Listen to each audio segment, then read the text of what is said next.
వచ్చు అక్కడ కోట్ చేసిన అమౌంట్ ఏదైతే ఉంటుందో దానికంటే తక్కువకే పోయింది. 100 రూపాయలంటే 80 రూపాయలకే నేను చేస్తా అని చెప్పి పోటీలు పడ్డారు. వచ్చిన వాళ్ళు పోటీలు పడి మైనస్ టెండర్లు వేసి ఆ రోజు పనిచేసిండ్రు. కానీ కాంగ్రెస్ రాగానే ఒక కొత్త నిబంధన పెట్టిండ్రు. ఏమని? సైట్ విజిట్ సర్టిఫికేట్ అట. అంటే ఏమిటిది? ఇప్పుడు నువ్వు ఉదాహరణకు నువ్వు చెన్నూరులో ఉన్నావు, ఇక్కడెక్కడో మహబూబ్ నగర్లో ఒక పని పడ్డది.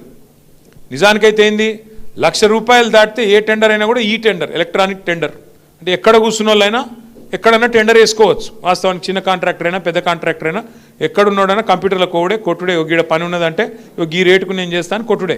కానీ సింగరేణిలో కాంగ్రెస్ రాగానే కొత్త నిబంధన పెట్టిండ్రు. ఏమని? నువ్వు మా దగ్గర బొగ్గుబాయిలో మా చెన్నూరులో మా మందమరిలో పనిచేయాలనుకో, నువ్వు రావాలి, మొదలు వచ్చి మమ్మల్ని కలవాలి, కలిసి సైట్ చూడాలి, చూసినట్టు నేను సర్టిఫికేట్ నీకు ఇవ్వాలి, ఇస్తేనే నువ్వు టెండర్లో పాల్గొనొచ్చు అని కాళ్ళల్లో కట్టబెట్టే స్కీమ్ పెట్టిరు. ఎందుకు పెట్టిరు ఇది?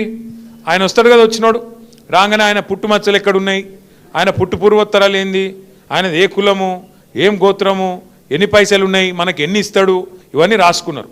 రాసుకొని ముఖ్యమంత్రి బామ్మర్తున్నాడు ఒక ఆయన సుజన్ రెడ్డి అని, ఆయన ఫోన్ చేయాలి సీదా, నువ్వు ఎట్లెత్తావా టెండరు, మేము ఇక్కడ అందరం కలిసి కూర్చున్నాం, 4-5 మాట్లాడుకున్నాం, ఇగో నువ్వు వేయద్దు అని బెదిరిస్తాడు. ఆయన వినలేదనుకో అవతల ఫోన్లో, వినకపోతే ఏం చేస్తారు, సింగరేణి నువ్వు వచ్చినట్టు అసలు సర్టిఫికేట్ అయ్యాడు, నువ్వు సైట్ మీదకి వచ్చినట్టు సర్టిఫికేట్ అయ్యాడు.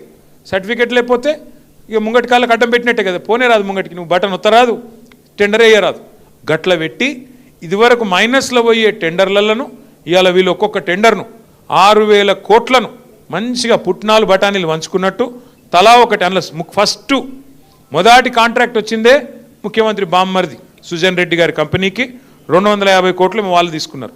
అట్లా వరుసగా గత 2 సంవత్సరాలుగా ఎన్నికల ముందు స్కీములు, ఇప్పుడు స్కాములు అన్నట్టు సింగరేణిని కొల్లగొడుతున్నది కాంగ్రెస్ ప్రభుత్వం. ఇదంతా బయటకు ఎట్లా వచ్చిందంటే మనం బయట పెట్టలే, మీడియా బయట పెట్టలే, వాళ్ళే వాటాల కోసం అనుకొని ఆయన దొంగలు నిన్న బయటపడ్డారు. ఎట్లా బయటపడ్డారు?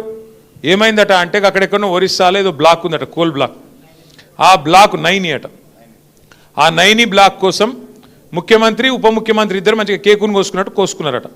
కోసుకుంటే ఇంకో 3వ మంత్రి, ఆయన పేరైంది వెంకటరెడ్డి వచ్చి, అగో మీ ఇద్దరే తింటారా కేకు, నాకు కూడా ఒక ముఖ్యరా అని వెంకటరెడ్డి అడిగినాడు. వెంకటరెడ్డి అడిగితే, అగో నువ్వెట్లా అడుగుతావా నువ్వు అని చెప్పి ఆయన మీద ఉప ముఖ్యమంత్రి గారికి దగ్గరగా ఉండే ఛానల్లో ఒక స్టోరీ వేసిరు. ఈయన లంగ పనులు చేస్తుండు, దొంగ పనులు చేస్తుండే, ఏదో పనులు చేస్తుండని స్టోరీ వేసిరు.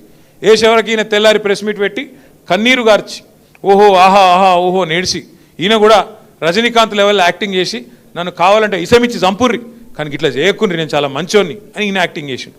చేసే వరకు ముఖ్యమంత్రి ఏం చూసిండు, ఒక దెబ్బకు 2 పిట్టెలు దొరికేటట్టున్నాయి ఇలా అని చెప్పి ఇంకొక పేపర్ ఆయనకు చెప్పి వీళ్ళిద్దరి మీద రాపిచ్చిండు. రాపిచ్చే వరకు ఉప ముఖ్యమంత్రికి మండింది, అగో ఇట్లా చేస్తారు, నన్ను ఇంత మాట అంటావా, నన్ను నేను దోపిడీ చేస్తా అంటున్నావా, నువ్వు దోసుకుంటుందంతా నువ్వు, నీ కుటుంబం, నీ అన్నదమ్ములు, మమ్మల్ని అంటావా అని చెప్పి ఆయన ఉప ముఖ్యమంత్రి తెల్లారి రద్దు చేసి పారేసి. రద్దు చేసినాక ఏమైంది, మన నాయకుడు హరీష్ రావు గారు ఆయన ప్రెస్ మీట్ పెట్టిండు. అరే ఇది ఒకటే ఎట్లా రద్దు చేస్తావురా భయ్, మరి అన్ని ఇవన్నీ ఉన్నాయి, ఇవన్నీ కూడా రద్దు చేయని పెట్టిండు సింగరేణిలో. ఇప్పుడు ఇక కుడితిలో వాడు ఎలక లెక్క కొట్టుకుంటారు ఎక్కడోడు అక్కడ. ఒకటి స్విట్జర్లాండ్ వీకిండు, ఇంకోటి అటేటో వేయండు, ఇంకోటి ఇటేటో వేయండు, కానీ ఎవ్వడు తేలుగుట్టిన దొంగలేలు ఒక్కడు మాట్లాడతలేడు నిన్నటి నుంచి. ఏంద్రాబాయ్ అంటే డైవర్షన్ గేమ్ ఆడాలి. అక్కడ అట్లా మాట్లాడగానే దొరికిరుగా దొంగలు, ఇక వెంటనే నోటీసు, నడు హరీష్ రావు నువ్వు పోలీసుల ముంగట కూర్చో. దేనికి రాబాయి కూర్చున్నాడు అంటే 2 ఏళ్ళకి అదేదో కార్తీక దీపం సీరియల్ ఉంటుంది, దాని లెక్క నడుతుంది కథ.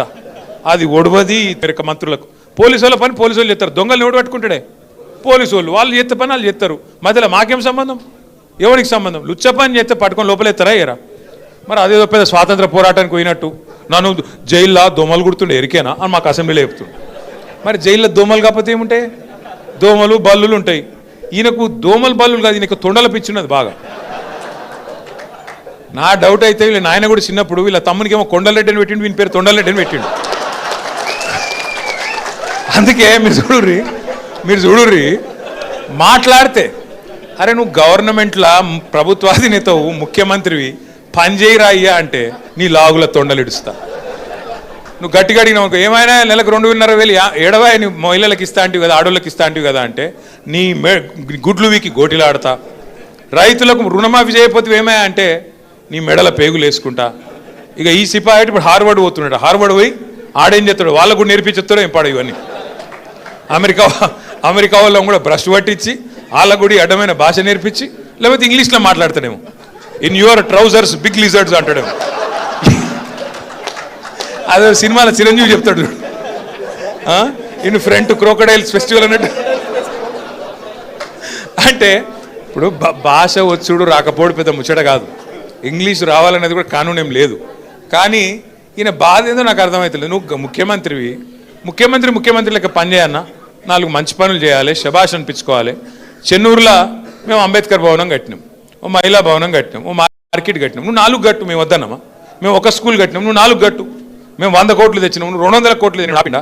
గవి ఏం చేయరట, ఒకటే ఎత్తుకున్నారు ఇక వీళ్ళు. ఒక లంగ పంచాయతీ అన్నట్టు. ఏమన్నా అంటే ఇప్పుడు వివేక్ని పట్టుకుంటే మీ మంత్రిని, మొన్న ఆయన చూస్తే నవ్వు వచ్చింది నాకు.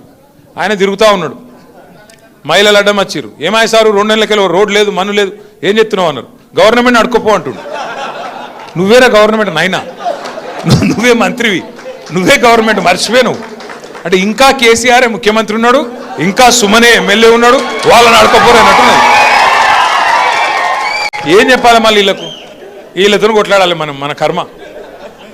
బాధ ఏంటంటే మీరు చూడరు, ముఖ్యమంత్రి గారు కూడా నిన్న మాట్లాడుతుండే ఎక్కడో మాట్లాడుకుంటా, ఇదివరకు మంత్రులు ఉన్న వాళ్ళు పొంకనాలు కొట్టిండ్రు, వేదిక మీద ఉన్నారు అంటుండు. అంటే ఒక విచిత్రమైన పరిస్థితి రాష్ట్రంలో ఉన్నది.